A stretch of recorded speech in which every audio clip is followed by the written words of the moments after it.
Hey guys, welcome back to my channel. I'm so excited because I finally saw Shang-Chi the Legend of the Ten Rings, which came out this weekend. I've been looking forward to it ever since Simu Liu was talking on his socials about how he was going to be starring when doing a superhero movie with Marvel. And Shang-Chi is the first Asian American superhero to get a Marvel movie of his own, so that's really awesome and honestly long overdue. I was talking about it with my barber a few weeks ago. He's Taiwanese, and he was telling me how people in China really did not like the movie. He says that they felt like Marvel, and Marvel is owned by Disney, so Disney was making fun of Xi Jinping because Simu Liu looks like Xi Jinping.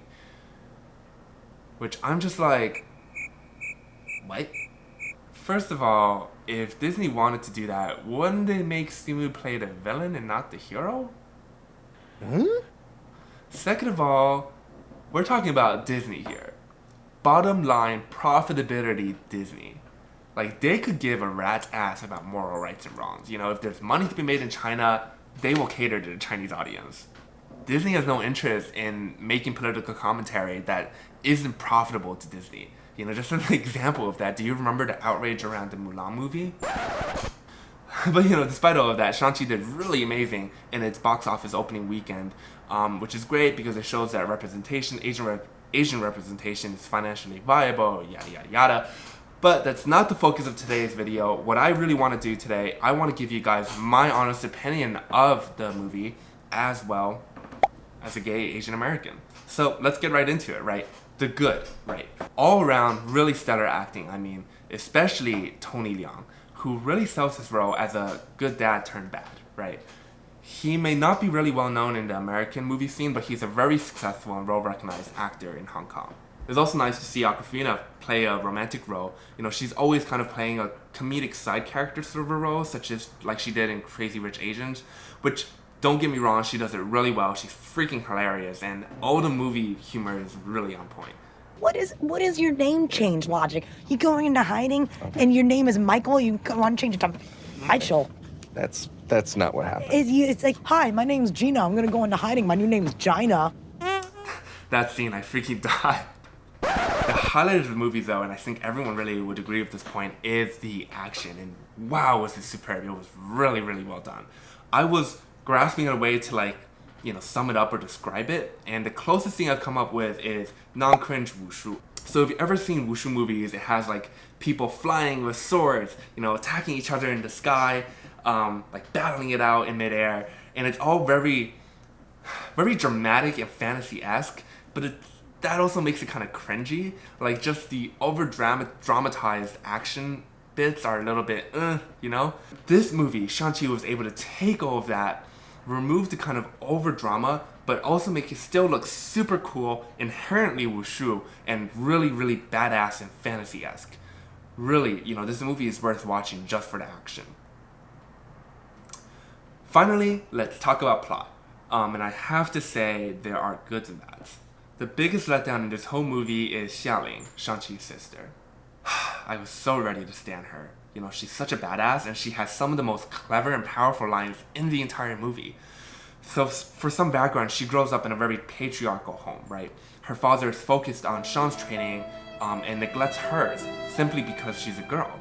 And in reaction to that, in the movie, she says, I wasn't allowed to train with the boys, so I watched what they did, and I taught myself to do it better. Yes, queen! When I heard that, I was like, yeah, this is gonna be freaking great. And then when she's asked about why she builds this whole illegal fighting ring, she says, if my father wasn't going to let me into his empire, I will build my own. I was like, oh, yes, stand. She is going to become the next gay icon. That's how much I freaking loved her. But where's her army during the entire fight? Her dad attacks it with his, group of assassins, and they all just disappear and are never mentioned again in the entire movie. When Shang and Xia Ling visits Talo, which is their mom's hometown, her aunt tells her, here the boys and the girls train equally, and I was so ready for her to have a really serious role in the fight. But instead,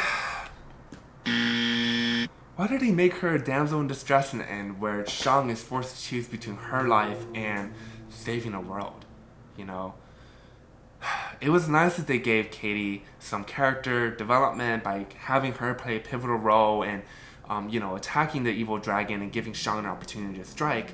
But I really think that role should have been given to Xia Ling. It would have made Shang and Xia Ling equals in saving the world, and altogether culminated in a much more really compelling ending, right? They built Xia Ling up so well throughout the entire movie, giving her really great lines, a solid backstory, only to have her fulfill yet again, and only here for the hero and main character's character development sort of a role. It's so disappointing. Like, they could have done so much more with her, and here's hoping that they'll do that in the sequel. Now, about what I liked about the movie plot, and perhaps I'm overinterpreting it, but I did think that the plot was a really solid representation of the, Asian American experience. Growing up as an Asian American myself, I really faced the duality of what it means to be an Asian American, right? The culture and my heritage as a Chinese person combined with my lived American experience. Together, it makes it a really uniquely different perspective from that of like a white American or a Chinese person. At one point as a kid, I shunned and even hated my Chinese ethnicity because it made it hard for me to fit in America. But then eventually I'm forced to reconnect and reconcile with my roots, and in doing so, it makes me whole again. And I think a lot of Asian Americans go through something really similar. If you look at Shang, right, his story speaks very similarly, right? I mean, granted, I don't think many of us went through this sort of martial arts training or had a band of assassins sent after you by your father. But in the beginning, right? In the beginning, adult Shang shuns his upbringing. He doesn't want anything to do with it, and instead he works as a bellboy. When his dad comes after him with a band of assassins, Shang is forced to really reconcile with his past and his upbringing, not just with his dad's side, but also with his mom's, right? And in Talua, he reconnects with his roots, with the other half, his mom's half, learning the martial arts of his mom's people. But that alone is not enough to help him defeat the evil dragon that his dad kind of unleashed on the world, right? He's only able to do so after combining the strengths of his mom's martial arts and his dad's 10 rings power. So if you think about the movie at its core, this is a movie about a boy who shuns his background in an attempt to better fit in with the world, is forced to reconnect with it, and in doing so, becomes stronger than ever. So I did like that, but I feel like the plot didn't really do a very good job of connecting the entire kind of a universe together. For example, his dad's motivations for unleashing the dragon, right? Because, he saw his wife was on the other side. That whole thing was just kind of okay, in my opinion. There's a lot of motives in the plot that don't really fit together very nicely. For example, why do all these people follow his dad? Is it just because they're after power? Why does the evil dragon even exist? Like, what's his whole backstory about, right? Why does Shang and Katie, where do they stand romantically? There's a lot of hinted romance between the two in the movie, but you don't really see any intimacy between the two of them at all. But altogether, for great acting and humor, amazing wushu, and really solid representation, minus the unfortunate role that Xia Ling ends up playing in the end, I would give 10 rings 7.5 stars. I'm really curious to hear what you guys thought about the movie. Let me know in the comments below. If you like this video, give it a thumbs up. Consider subscribing. On this channel, I post video every 2 weeks. I talk a lot about my experiences growing up as a gay Asian American in the United States. So if that's interesting to you at all, consider subscribing, and I will see you guys in the next video. Peace out.